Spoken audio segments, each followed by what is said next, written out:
প্রবাস জীবন অনেক মধুর। বাবা যখন ফোন করে বলল আমার ছোট ভাইয়ের বিয়ে ঠিক হয়েছে, এই মাসের 15 তারিখে বিয়ে, তখন আমার একটু কষ্ট লাগছিল। আমি বড় ভাই, অথচ আমাকে রেখে বাবাও আমার ছোট ভাইয়ের বিয়ে ঠিক করে ফেলেছে। পরক্ষণেই মনে হলো আমি দেশের বাইরে যেহেতু, তাই বাবা মা আমার বিয়ের কথা ভাবেনি। আমি যখন দেশে চলে যাব তখন আমার বিয়ের কথা ঠিকই ভাববে। ছোট ভাইকে ফোন দিয়ে বললাম, তোর আর তোর হবু বউয়ের বিয়েতে যা যা লাগে আমাকে বলিস, আমি টাকা পাঠিয়ে দেব।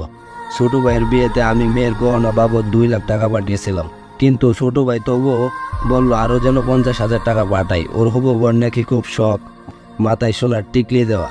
আমি তখন আরও 50,000 টাকা পাঠাই। আমি খুব অবাক হয়ে খেয়াল করলাম আমার পরিবারের লোকজন আমায় যখন ফোন দিত তখন আমি কেমন আছি সেটা প্রথমে জিজ্ঞেস না করে জিজ্ঞেস করতো আমি কবে টাকা পাঠাবো, তার এটা লাগবে, ওর ওটা লাগবে। প্রথম খুব খারাপ লাগতো, কিন্তু তারপর মনে হলো আমি পরিবারের বড় সন্তান, আমার কাছে চাইবে না তো কার কাছে চাইবে। আমার পরিবারের লোকজন কষ্ট করে টাকা খরচ করে আমায় বিদেশে পাঠিয়েছে, কিন্তু এখন আমি যদি আমার পরিবারের লোকের চাহিদা না পূরণ করি তাহলে সেটা অন্যায় হবে। আমার বড় ভাই বোন মা বাবা যখন যেটা আবদার করতো আমি আমার সর্বোচ্চ চেষ্টা করতাম সেটা পূরণ করার।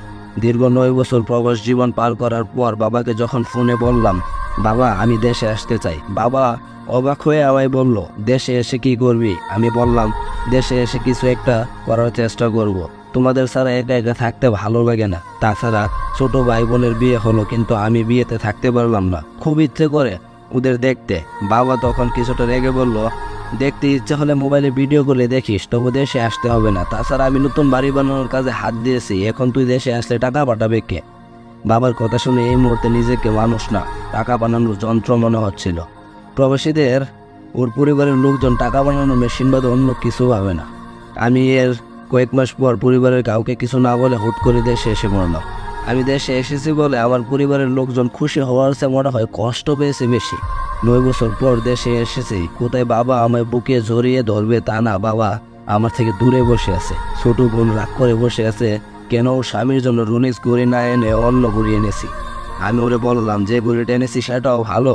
ছোট বোন রাগে ঘড়িটা হাত থেকে ফেলে দিয়ে বলল, আমার স্বামীর লাগবে না এই ঘড়ি, তোমার ভালো করে তুমি হাতে দিয়ে বসে থাকো। ছোট বোন একটা ঘড়ির জন্য আমার সাথে রাগ করেছে, অথচ ছোট বোন যখন যা আবদার করেছে আমি সব পূরণ করেছি।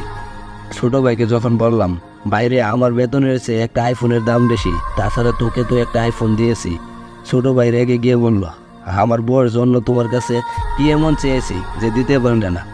লাগবে না আমার বউকে তোমার কিছু দেওয়া। এই কথা বলে ছোট ভাই রাগ করে চলে গেল, অথচ ছোট ভাই কত সহজে ভুলে গেল ওর বিয়েতে বউয়ের সমস্ত গহনা আমি দিয়েছি। একদিন বাবা আমায় হুট করে ডেকে বলল, তুই বিদেশে যাবি কবে? আমি মাথা নিচু করে বললাম, আমি তো আর যাবো না, তোমায় তো বলেছিলাম আমি দেশেই কিছু একটা করবো। বাবা রেগে গিয়ে বলল, দেশ থেকে কি এমন করবি শুনি? আমি বললাম আমাদের ব্যবসাটা আরো বড় করব। পাশে দাঁড়িয়ে থাকা ছোট ভাই অবাক হয়ে বলল, আমাদের ব্যবসা মানে? দোকান তো আমার। আমি তখন বললাম, কিন্তু দোকান করতে তো সব টাকা আমি দিয়েছি। ছোট ভাই সরাসরি অস্বীকার করে বলল, আমি নাকি কোনো টাকা দেই নাই, আমি যেন তার দোকানে আর না বসি। ছোট ভাইয়ের কথাতে যতখানি না কষ্ট পেয়েছি তার চেয়ে বেশি কষ্ট পেয়েছি বাবার কথা শুনে। বাবা যখন বলল, ও তো ঠিকই বলেছে, তুই আর ওর দোকানে বসিস না, পারলে নিজে দোকান দে। আমি আর কিছু এই বিষয়ে না বলে বাবার দিকে তাকিয়ে থাকলাম। আমি নতুন করেই ব্যবসা করব, টাকা দাও আমায়। বাবা সোজা সাপটা বলে দিল, ওনার কাছে কোনো টাকা নেই। আমি যে 9টা বছর গাদার খাটনি খেটে এত টাকা পাঠিয়েছি, সেই টাকা নাকি খাওয়া পড়াতেই সব খরচ হয়ে গেছে। আমার টাকায় কিনা সকল জমি জমা ভাই বোনদের নামে, আমার নামে কোনো সম্পত্তি নেই। ছোট ভাইকে যখন বললাম কিছু জমি বিক্রি করে অন্তত আমায় কিছু টাকা দিতে, ছোট ভাইয়ের সোজা উত্তর, তার ভাগ থেকে এক টুকরো জমিও সে বিক্রি করবে না। ছোট বোনের কাছে যখন কিছুটা টাকা ধার চাইলাম, সেও দিতে রাজি হলো না। নিজের জন্মদাতা পিতা আর নিজের রক্তের ভাই বোনদের থেকে এমন ব্যবহার দেখে আমি কাঁদতে পারলাম না, অথচ আমার ভিতরটা প্রতিনিয়ত ক্ষতবিক্ষত হতো।